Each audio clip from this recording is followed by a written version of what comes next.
Traders, how are you? With Marcello, founder of the Day Trading Academy. Today we're doing the recap of what happened in the markets last week. Warren Buffett has officially called the top, selling billions in stocks. We have a new civilization that was found in Mexico, and we also have record highs for gold. Let's go ahead and get started.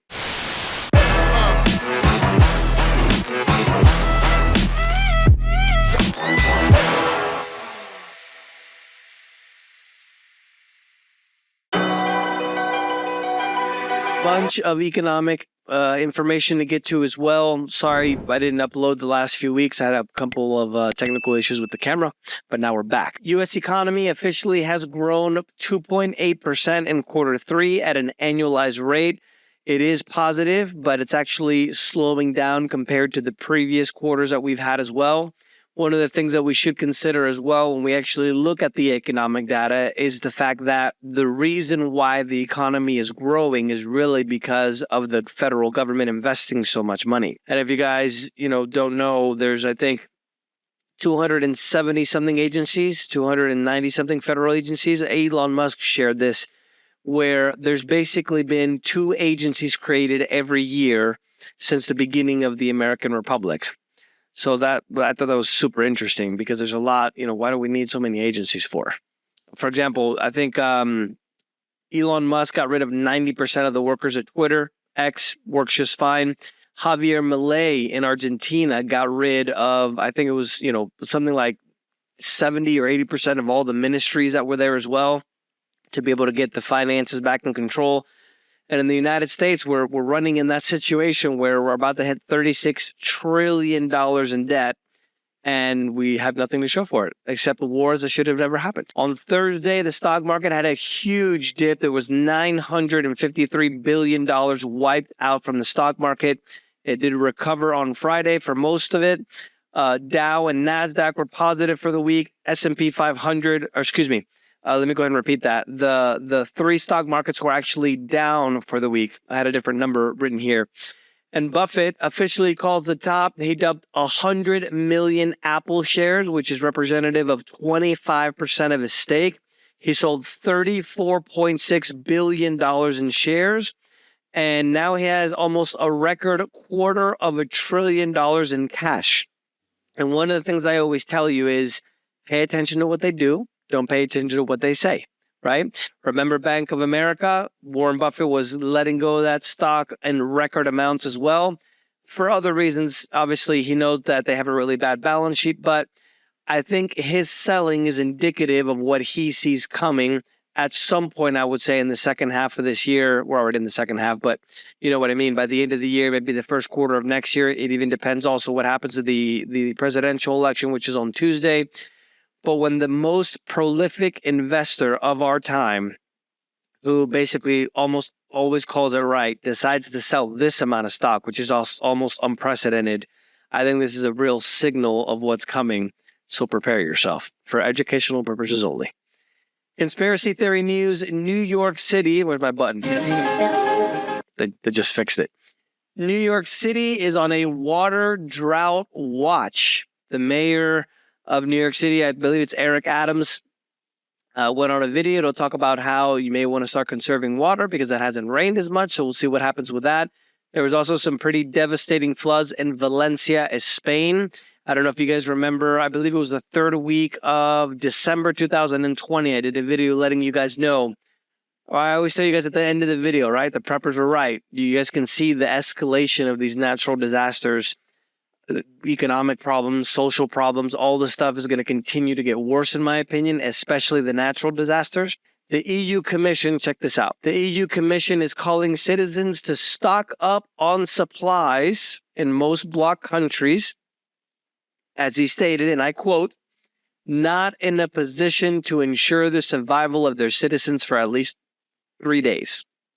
So I'll run some other things at you. Remember, I believe it was about 4 months ago, they gave the congressmen in the United States the satellite phones in case of an emergency.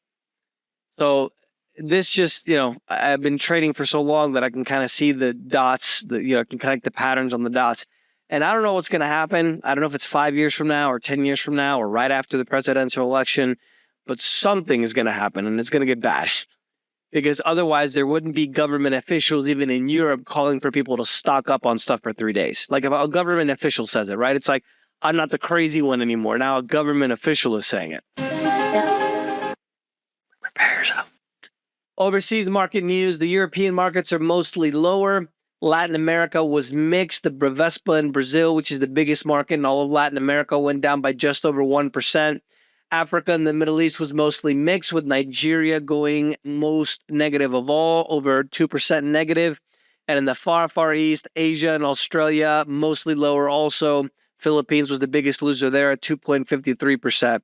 Bitcoin and other news, Coinbase is down over 15%. They had their worst day in over 2 years after their Q3 earnings miss. The revenue came in at just under expectations. And Bitcoin, even though it flung around quite a bit, if I'm not mistaken, it got over 71,000, went up by 3.71% this week to $69,457. Commodity and energy, crude prices slid in the biggest one-day decline since 2022. This is on the news that Israel directly struck Iran. Now they're expecting a hit from them back, mainly from the proxies that they have in Iraq. So Israel attacked Iran. Iran is going to, I'm checking the sound here, make sure I just hit that cable.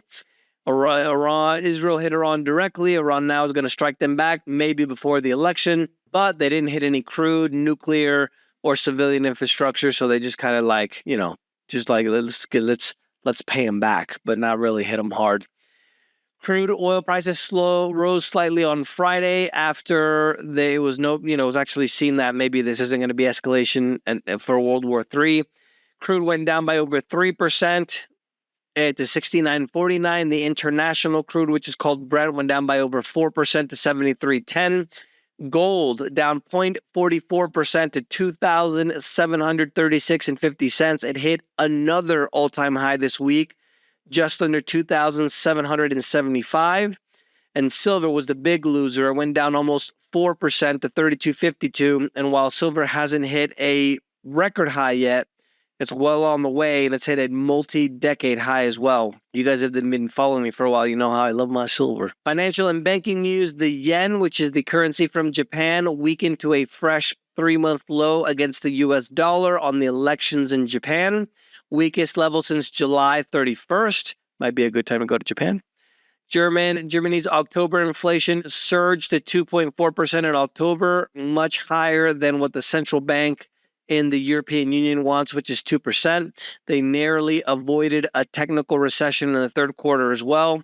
And a new Argentina tax amnesty program.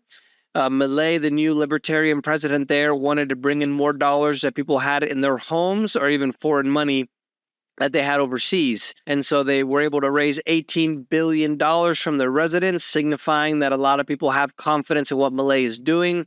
I mentioned, I believe it was in the beginning of the video, how he slashed the amount of, Department of, all this stuff like Environment of Equality, Department of, all this nonsense that we don't really need.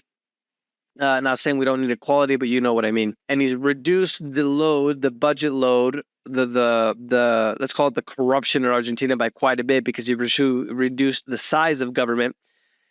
But they still have triple-digit inflation. So imagine you have, 10% inflation a month, where you go and buy a chicken. I don't know what chicken costs in the U.S. anymore, but let's say it's $10. But then next month it's $11, and then next month is $12. It's bad. Economic news: China's industrial profits in September fell by 27% year over year. Steepest plunge since the start of the pandemic. Remember, China is the second largest economy in the world. In addition to that, they produce everything in the world practically. So if their industries aren't doing well, that means that the economy isn't doing well.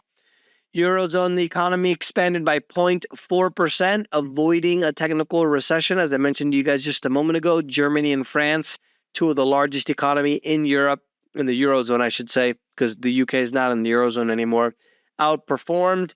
And U.S. job openings fell to their lowest level in 3.5 years in September, pointing to easing labor market conditions, which is not bueno at all.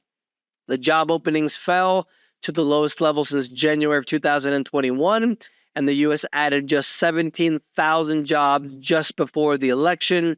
And the jobs created so far last month were 120,000, which were the lowest in the last 4 years. In political news, Uruguay is going to the election poll for president and Congress, country of 3.4 million people. Great country, kind of a some parts are nice. Corporate news, Ford fell 8.44% after they reported that they're going to make the lower side of their guidance, which is $10 billion. JetBlue Airways also isn't doing well. They went down 17% after they missed their earnings and also said that they expected a dip in revenue for the rest of the year. Chipotle, one of the best inventions in the United States, they went down almost 8% on the news that they didn't hit their numbers either for quarter three.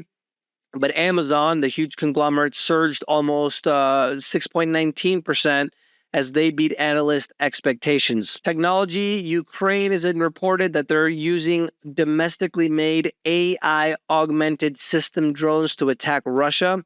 They have a lot of defenses now where human pilots have problems flying jets. So now they're using, this is the future of warfare, looks like AI, Terminator.